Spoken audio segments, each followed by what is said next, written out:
عود نفسك كل يوم أن تقول: أستودع الله الذي لا تضيع ودائعه ديني ونفسي وأماناتي وخواتيم عملي وأبنائي وأهلي وأحبتي وبيتي ومالي وجميع ما أنعم الله به علي.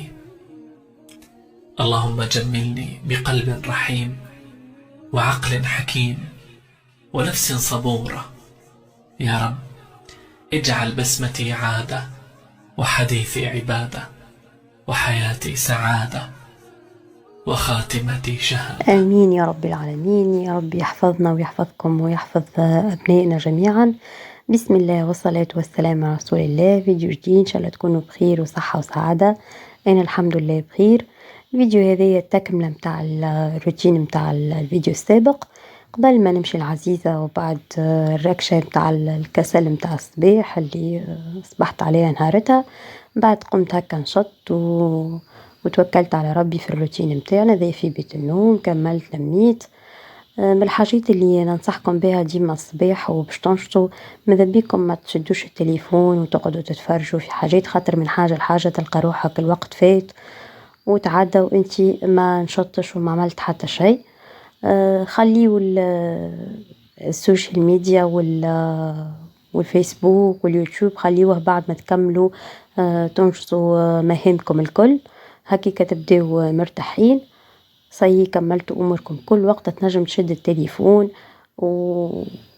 وهكا ترفهوا عن انفسكم شويه. حتى انا ما تفرجوا فيا بعد ما تكملوا انجازاتكم الكل، خاطر النهار يتعدى في ساعه ماذا بيك ديما تحقق فيه انجازاتك وبعد ميساج تفرهد على روحك.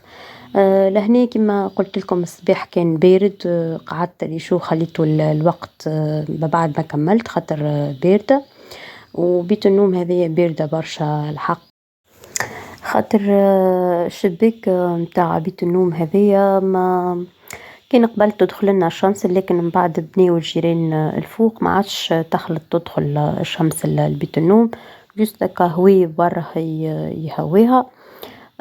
فتحسها باردة، وحتى من دا عملت لي نداء من شيرة الفرش مغادي. ربي يسر ونلقاو لها حل. من الحاجات اللي الروتين نعمله مع بيت النوم هو البيت البانو. لازم مرة في الأسبوع ننظف البانو هذاك. البرودوي هذايا اللي وريته لكم هذايا الوزة شكرته لي أم معاذ. لو وشت عليه في المغازان ما تيسرش ما لقيتوش في كارفور. قدر الله لقيته عند العطار جيبه، فخذيت دبوزة تحفون الحق تحسه أقوى من الشوك. تخليه مدة وكيفور وينحي الكالكير والكل. وديما ننصح البرودويات هذوما ما يتخلطوش بالجافيل، يرحم والديكم ما تخلطوش راه يتفاعل معاهم، يوليو يتفاعل معاهم مواد كيميائية أخرى وتضر وتسبب برشا مشاكل في الجهاز التنفسي. فماذا بيكم المنتجات متاع بيت الخليل الكل والبانو كل ما تخلطوهمش بالجافيل ولا بالكلور ولا باي منتوج اخر. باش تقولوا لي منين تعرف الحكايه هذيا؟ راني قبل بعد الدراسه نتاعي وخدمت في تاع مواد كيميائيه نبيع في المواد التنظيف. الحاجات هذه عرفتها من اللي نبيع فيه في المواد وكان يعني يبيعوا حتى نخلط ساعات هكا حاجات مواد كيميائية. معني من مواد التنظيف، فردوا بالكم راهو يصير برشا تفاعلات كيميائية في المواد التنظيف. ربي يكون في عون النساء الكل، خاطر بطول المدة المواد تاع التنظيف هذه تعمل برشا مشاكل، لكن ما عندناش حتى حل. لازمنا باش ننظفوا، لازمنا باش نعقموا يعني الأواني متاعنا ولا الحوايج ولا غيره. لكن ديما ربي يسر. والمواد مواد التنظيف اللي بالمواد الطبيعية غالية برشا، ما مش ناس كل تقدر عليها. لهنا بعد ما خليته مدة، بعد ما مشيت عملت دورة في الغسالة، رجعت باش نحك البانو لهنا. ديما المواد هذه حاولوا ما تمسوهاش بيديكم خاطر تسبب حساسية. فكان عندك دي غون هاكا عامل القفازات أو إلا بشيتة هنا بشيتة الحوايج ولا ما عنديش شيتة ما أصغر. بالشيتة هذيك حكيته خاطر نجمش زاد بالحكاكة باش نولي نمس وباش نتقلق في يدي. فبالشيتة حكيته الكل وكالعادة خليته شوية خاطر حسيته ما نضافش بالكدا بالكدا ومن بعد شللته. هذا الروتين كما قلت لكم مرة في الأسبوع نعمله مش كل يوم.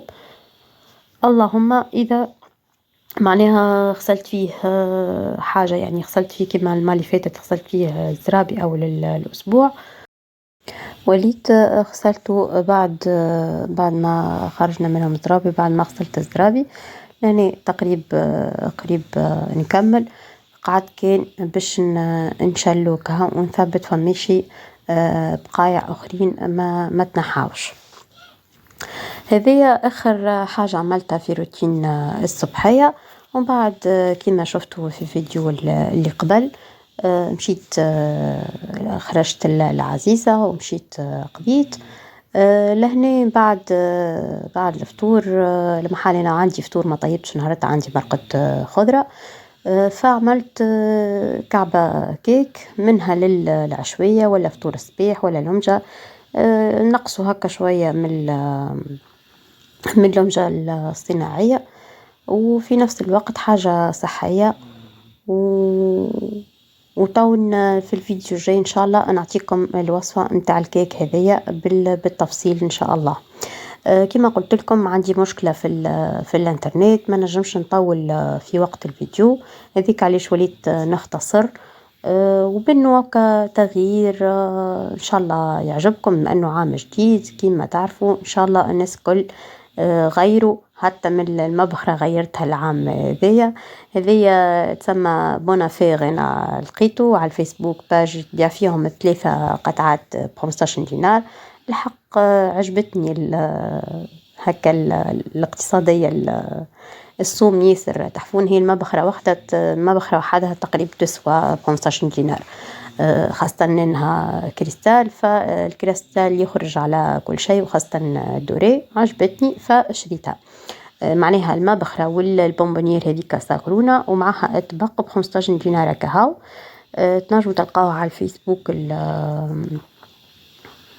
مجازان قصيب هولي هنا عملت الفور متاعي مانيش مربوطة بحتى نهار نبخر في أي نهار وقت نحب نبخر وكما تعرفوني ما نبخرش بالفورة كهو نجم نبخر بالرند نبخر بالخزامة. تعرفوا إذا تتبعيني من قبل الرند ينحي الطاقة السلبية من الدار والخزامة للنداي للرطوبة. هذه الديفيزور المرة اللي فاتت قلت لكم باش نوريه لكم كيفاش نعمله لكم ونسيت من بالي. الدبوزة هذيك راهي دبوزة برفان قديمة حطيت فيها الأعواد الخشبية هذيك وكان فيها قعد شوية فيها من البرفان القديمة هذه جولد اللي نستعمل فيها. قعد فيها شوية زيت عطري معناها روح البرفان اللي مثلا تقريبا حتى 30 مليلتر تصبوها بالزريقة وتصبوها وتخلطوها مع شوية كحول شوية بركة معناها الكول تزيدوها وتحطوا الأعواد هذيك الخشبية وتخليوها وتبدا كما نقولوا احنا تخليوها نهايرين ومن بعد تعاودوا تقلبوهم تشوفوا الريحة ما شاء الله تقعد في الدار. اللهم بارك ياسر مزيانة وجربوها وتفكروني وقولوا لي رايكم. بالحق راهي تقعد أي نوع متاع برفان تحبوه